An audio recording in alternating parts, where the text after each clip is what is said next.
a lot of the like centrist serial YouTube complainers, you know who I'm talking about, the ones that talk about my brand all the time, and I'm more diverse than Hollywood.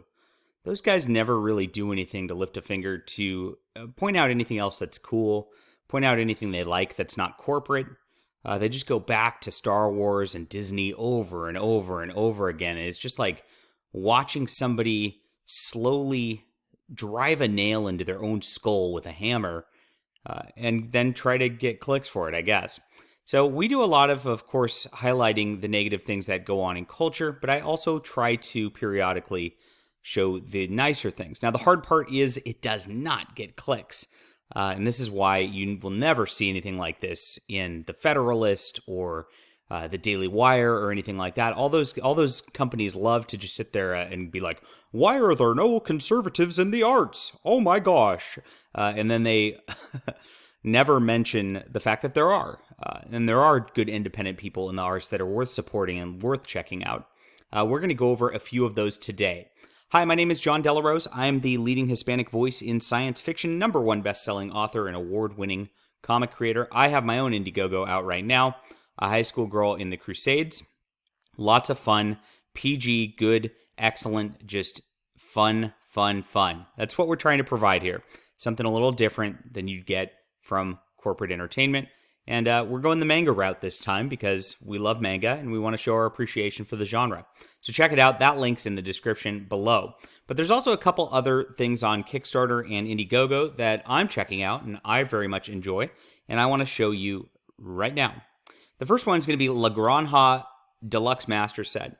Now, I'm very into board gaming, and I know a lot of people are solely into comics or sci-fi books or whatnot on here.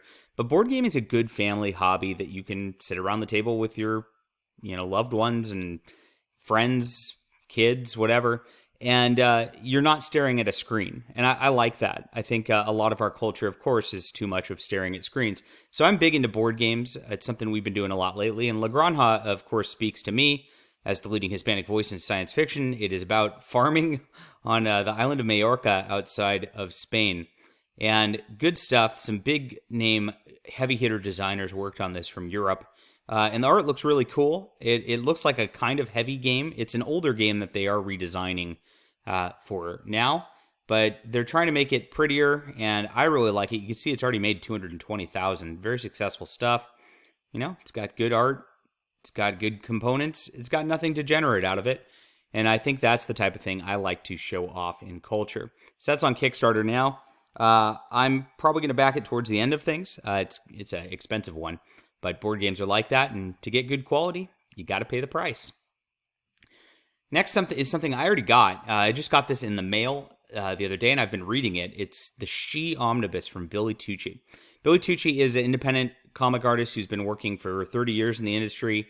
He's conservative. He's Christian. And this actually, even despite having like one of those like super hot girls who's half naked all the time, actually does have some good Christian and Catholic things written in it. It's really fun. Of course, I like the weeb stuff. Obviously with my book, I'm very into the weeb stuff. And he does a nice job as his American presenting that. It's about a girl who's like a samurai descendant in America trying to get revenge and then realizing that revenge is not really the correct thing and tries to act out of a different sort of a sense of justice. So it's good. It's pretty good. I've really enjoyed reading it so far, and it's still available now. This is actually shipping right now, so if you want to get something to read in short order, this is a good one right here.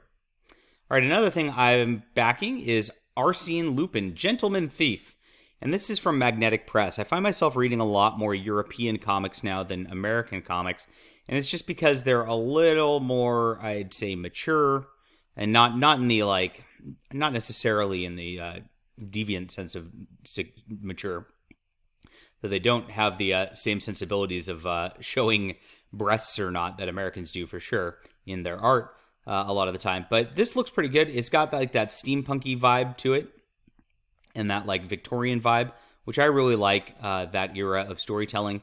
And so I'm checking this out. Magnetic Press has just beautiful productions on their books. Small little indie. I feel like I'm one of the only people out there who's discovered them. Really cool stuff, and I'm backing this one myself. All right, and then finally, we have The Thin Blue Line. As soon as my computer decides to not act up, which it does this from time to time. But these are some good books. And as I get onto this one's by Mike Barron. And I know it's not showing just yet on the screen, but there it goes. And this is being made by Chris Braley, who runs a website called Bleeding Fool, which is a very nice comic book news website that's on our side. The Thin Blue Line actually was shown on Fox News. Mike got a ton of money off of that. It really escalated really well. And this is just a pro-police sort of procedural book. And he just wanted to make a counterweight to all the Black Lives Matter crap that was going on out there in culture. Mike Barron's a great guy, and he's done some of the best work in comics. I really loved his Punisher work. I really love his book Nexus. It's a sci-fi book. And so this is something worth backing and checking out and supporting, and enjoyable stuff. All right. Those are some good things to support in culture if you really want to make a change. This is just a positive video. Please share this with your friends. This is the big deal. We have to amplify the signal on these sorts of things if we want this sort of thing to be in conservative culture or in right-wing culture, whatever you're into, even non-political culture. Most of this stuff's not very political at all. But if we're going to take things back, we have to take the bull by the horns and actually do something, actually highlight some of these projects. And I'm trying to do so. I have a platform that's growing, and even if you have like a small platform, you got 50 friends on Facebook or whatever, sharing this stuff does help. It really does. And that's what we got to do. So thank you for watching. Please share this around. Hit the like and subscribe button. Leave a comment to get that algorithm going on this. And we'll be back soon.